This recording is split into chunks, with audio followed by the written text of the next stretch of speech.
Monsieur le ministre Boreta, j'ai une question sur le dernier communiqué du comité paix et sécurité. Ce que je veux dire, c'est que 4 points. Un, cette réunion du CPS a été déjà entachée de plusieurs irrégularités, et suscite beaucoup de points d'interrogation sur son contexte, sur ses visées et sur ses arrière-pensées. 2, que les débats ont montré que l'Afrique a une position claire qui est celle de soutenir les efforts des Nations Unies pour trouver une solution à la question du Sahara marocain. 3, que ce document est le fruit de manœuvres et de régularités qui ont entaché la procédure d'adoption. Et on a vu, la réunion a eu lieu le 9, le document est sorti le 19. Pendant tous ces 10 jours, au moins la majorité du Conseil avait rejeté par écrit ces conclusions. Et ce que de force ou de fait accompli ne change en rien. En tout cas, le Maroc ne se sent ni concerné ni intéressé par ce communiqué. Le Maroc continue à travailler au sein de l'Union africaine dans le cadre de la décision 693. 1. Le dossier est à l'ONU.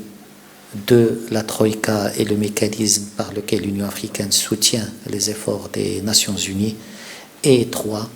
La question ou la solution doit refléter la position nationale des 2 tiers des pays africains qui ne reconnaissent pas cette entité fantoche et dont la plupart soutiennent la marocanité du Sahara. Merci, cher Nasser, pour cette intervention.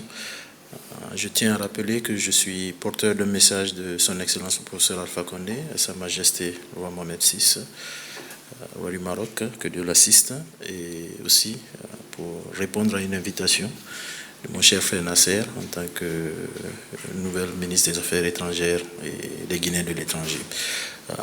Les relations qui caractérisent celles qui existent entre le Royaume du Maroc et la Guinée ont toujours été très spéciales.